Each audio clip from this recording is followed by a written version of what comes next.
Welcome to this webinar series on San Antonio's Climate Action and Adaptation Plan. This series has been developed by the Office of Sustainability to support the launch and implementation of climate action within the city government and provides focus bursts on key topics related to climate action within San Antonio. This is the fifth session in the series and focuses on understanding the co-benefits of climate action to achieve a greater dividend of value, a resilience dividend. This session provides an overview to understanding the concept of the resilience dividend, takes a closer look at how strategies in the city's Climate Action and Adaptation Plan, or CAAP, address resilience, introduces co-benefits from resilience action, and describes how a mindset of resilience thinking can help you in your day-to-day work.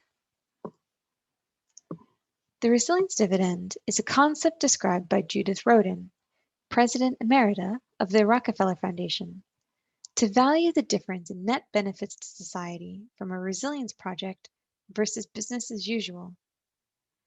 Resilience is about the ability to continue to function day to day or during times of stress and to adapt and grow from a disruption. The benefits of resilience are typically related to the ability of people to better withstand disruption in the future, to improve current situations, and positively change the trajectory of a place or people's lives, as Judith describes in her book, The Resilience Dividend. In simple financial terms, a dividend is a distribution of profits by a corporation to its shareholders. The resilience dividend can be defined as the difference in outcomes resulting from a resilience project compared to what those outcomes would have been without the resilience project, either a business as usual case or a project that's not developed with a resilience focus.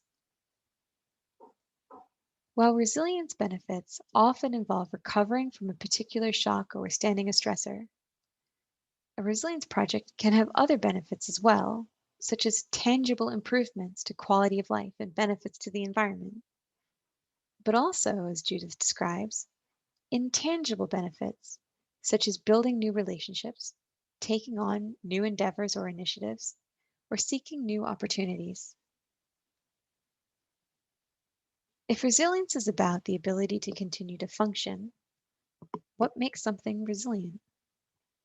In an urban setting, a system may be physical things, such as energy infrastructure, road and bridges, housing and shelter, or ecosystems. Or it may be non-physical processes and practices or behaviors, such as labor standards and legal rights, building codes and standards, culture, community cohesion, or social relationships. When looking at individual systems, it's helpful to think about what qualities of those systems enhance their resilience. Through work done by the Rockefeller Foundation, Arab, and 100 Resilient Cities, we've identified a set of qualities that describes the behavior or performance of a resilient system that enables them to withstand, respond, and adapt more readily to shocks and stresses. These qualities are reflectiveness, resourcefulness, robustness, redundancy, flexibility, inclusiveness, and integration. Reflectiveness and resourcefulness are about the ability to learn from the past and act in times of crisis. Individuals and institutions that are reflective use past experience to inform future decisions and will modify standards and behaviors accordingly. For example, planning processes that are reflective are better able to respond to changing circumstances. Resourceful people and institutions are able to recognize alternative pathways to use resources at times of crisis in order to meet their needs or achieve their goals. For example, although households in cities in Chile's Central Valley use water provided by municipal networks on a daily basis, this service is often interrupted after strong earthquakes, and as a response, many households maintain wells to continue provision of water during times of disruption. Robustness, redundancy, and flexibility are qualities that help to conceive systems and assets that can withstand shocks and stresses, as well as the willingness to use alternative strategies to facilitate rapid recovery. Robust design is well conceived constructed, and managed, and includes making provision to ensure failure is predictable, safe, and not disproportionate to the cause. For example, protective infrastructure that is robust will not fail catastrophically when design thresholds are exceeded. Redundancy refers to spare capacity purposefully created to accommodate disruption due to extreme pressures, surges in demand, or an external event. It includes diversity where there are multiple ways to achieve a given need. For example, energy systems that incorporate redundancies provide multiple delivery pathways that can accommodate surges in demand or disruption to supply networks. Flexibility refers to the willingness and ability to adopt alternative strategies in responses to changing circumstances or a sudden crisis. Systems can be made more flexible through introducing new technologies or knowledge, including recognizing traditional practices. For example, in times of crises, cities may redeploy public buses for emergency evacuations.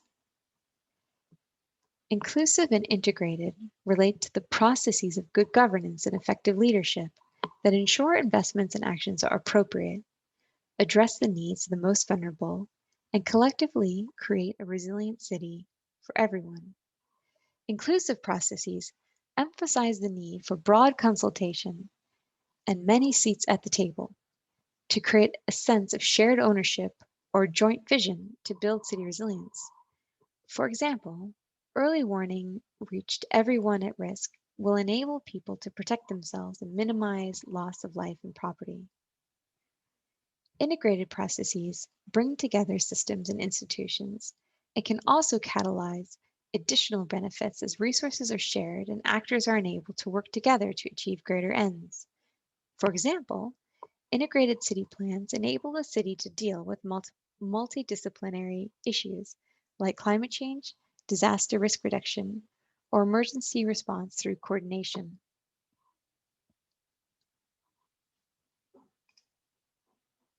San Antonio's Climate Action and Adaptation Plan, or CAAP, sets out 45 strategies to enhance the city's resilience to future shocks and stresses related to the impact of climate hazards today and in the future. These 7 strategies address 7 broad themes, focusing on increasing infrastructure resilience, strengthening public health systems, enhancing emergency management and community preparedness, promoting, restoring, and protecting green infrastructure and ecosystems, protecting local food security, increasing resilience awareness, and ensuring equity is central to climate adaptation action. You can also access the CAAP online through this link or by searching for SA Climate Ready.